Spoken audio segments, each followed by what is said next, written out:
नमस्कार। द देसी अड्डा पर आपका स्वागत है। मैं हूं राकेश तिवारी। देखिए, बिहार के मुख्यमंत्री नीतीश कुमार क्या बाहुबली आनंद मोहन को जेल से निकाल कर कोई गलती कर चुके हैं? क्या आनंद मोहन जेल से आने के बाद जिस तरह से बिहार की राजनीति में बोल रहे हैं, क्या वो एनडीए को ही परेशान कर रही है? क्या उससे नीतीश कुमार को परेशानी हो रही है? आज इस सब बात पर चर्चा हो। देखिए, आनंद मोहन को जेल से बाहर लाने के लिए कानूनों में बदलाव करना पड़ा। मुख्यमंत्री नीतीश कुमार और उस समय जो मुख्यमंत्री नीतीश कुमार के साझीदार थे, लालू प्रसाद यादव, तेजस्वी यादव, उनके सहयोग से सरकार ने कानून में बदलाव कर आनंद मोहन को जेल से बाहर निकाला। कई तरह की चर्चाएं उस समय हो रही थी। कोई कह रहा था कि लालू यादव के प्रयासों से आनंद मोहन जेल से बाहर आए। कोई कह रहा था कि नीतीश कुमार के प्रयासों से जेल से बाहर आए हैं आनंद मोहन। पहले लगा कि वो आरजेडी में जाएंगे, उनके परिवार के लोग भी आरजेडी में थे। लेकिन जेल से बाहर निकलने के बाद आनंद मोहन ने पहले लालू यादव पर ही निशाना साधा। ठाकुर के कुआं जो कविता थी, उसे महिला आरक्षण बिल के दौरान बोलते हुए मनोज झा ने जिस तरह से बयान दिया था, उस पर आनंद मोहन विफल पड़े। और फिर जब लालू ने साथ नहीं दिया तो फिर लालू को भी उन्होंने खरी खोटी सुनाई और फिर साथ छोड़कर जनता दल यूनाइटेड में आ गए। और तब उन्होंने कहा कि नीतीश कुमार की वजह से वो जेल से बाहर आए। लेकिन अब आनंद मोहन कई मौकों पर एनडीए के अलग धुरी पर बोलते हैं। अब आनंद मोहन तो बोलने वाले नेता है, शुरू से नेतृत्व किया है, कभी छिप कर रहे नहीं, खुलेआम बोलते हैं। जो बोलते हैं, जो उन्हें सच लगता है, उसे बोलने में परहेज नहीं करते। और आप जानते हैं कि राजनीति में कई बार सच बोलना भी भारी पड़ जाता है। पार्टियों को नुकसान उठाना पड़ता है, नेताओं को उसको जवाब देना पड़ता है। और आनंद मोहन की ये फितरत नहीं है कि वो छिप छिपा के बोले, तो इसीलिए कई बार वो बोल देते हैं और अक्सर निशाने पर आ जाते हैं। देखिए, आनंद मोहन पहले लालू के खिलाफ बोले और अब वो एनडीए के घटक दल में ही कई बार वो निशाने पर आ जाते हैं। चिराग पासवान से जो बातें हुई, विवाद हुआ, उसको लेकर आनंद मोहन निशाने पर आ गए, क्योंकि उन्होंने पूछ दिया कि यदि इमामगंज में चिराग पासवान नहीं गए और वहां जितेंद्र पासवान को इतना वोट आ गया तो कैसे आया। आपको पता है, चिराग पासवान शिवहर में नहीं गए थे लवली आनंद के प्रचार में, जब वो सांसद का चुनाव लड़ रही थी। और ऐसा कहा गया कि जो दलित डीएम है, उनकी हत्या का आरोप आनंद मोहन पर चुकी था, इसलिए चिराग पासवान ने किनारा कर दिया था।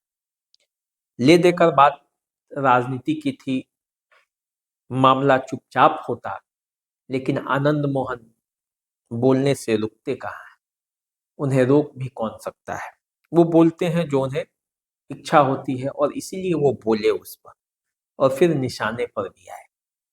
अब जबकि तिरहुत के चुनाव में जनता दल यूनाइटेड को भारी फजीहत झेलनी पड़ी, चौथे स्थान पर उसके प्रत्याशी चले गए। नेता तो और भी थे, लेकिन किसी ने बोला नहीं, सबने सुना, लेकिन आनंद मोहन बोल पड़े।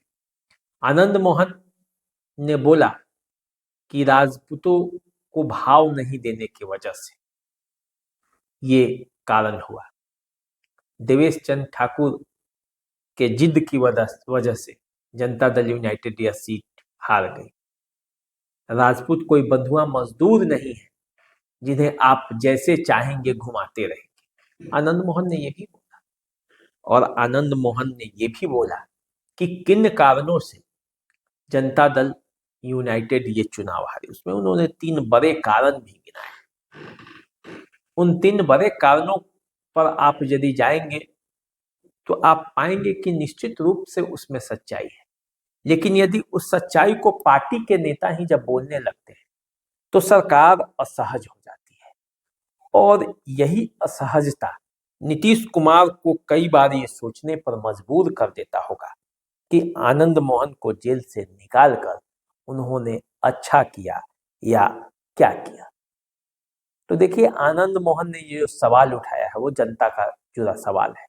आनंद मोहन ने ये कहा है कि शिक्षकों के साथ जिस तरह का भेदभाव और जिस तरह का बर्ताव सरकार ने किया है, उसका परिणाम था, उसका आक्रोश था कि तिरहुत में इस तरह के परिणाम है। दूसरा, स्मार्ट मीटर जिस तरह से लगाए गए हैं और जिस तरह से उसे जनता समझ नहीं पा रही है, स्मार्ट मीटर में बिल ज़्यादा आता है और इससे जनता में आक्रोश है।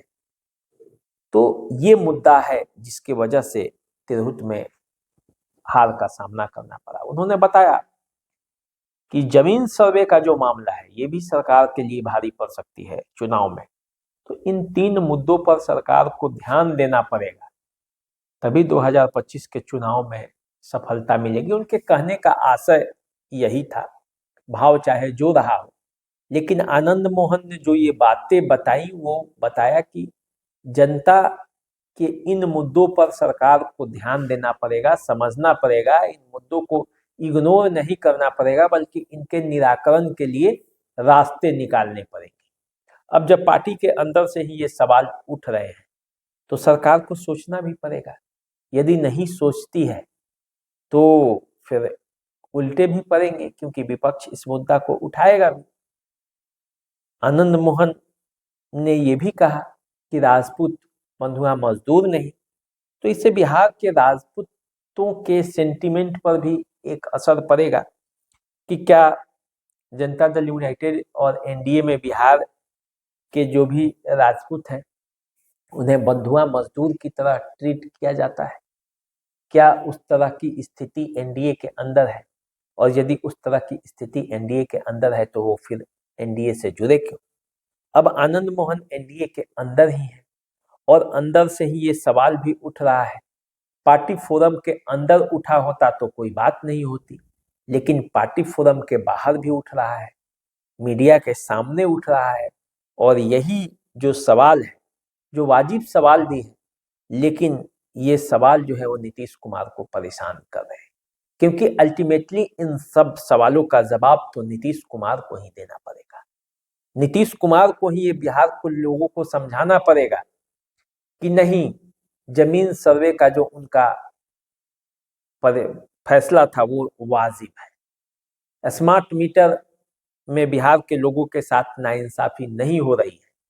शिक्षकों के वो ही हितैषी हैं, बाकी सब लोग तो सिर्फ राजनीति करेंगे और उन्हें छोड़ देंगे। ये नीतीश कुमार को ही समझाना है, और जब नीतीश कुमार को समझाना है तो उन्हें परेशानी भी होगी, क्योंकि एक साल, अब क्या, एक साल के अंदर ही चुनाव है, चुनावी वर्ष के अंदर सरकार चल रही है और चुनाव के समय जानते हैं जनता का के सवालों का जवाब देना बड़ा मुश्किल होता है। तो अब इस मुश्किल वक्त में जब अंदर से ही सवाल उठ रहे हैं और आनंद मोहन ने सवाल उठाया है, वाजिब सवाल भी उठाया है, लेकिन पार्टी फोरम के बाहर जाकर उठाया है, तो नीतीश की परेशानी तो उन्होंने बढ़ा ही दी।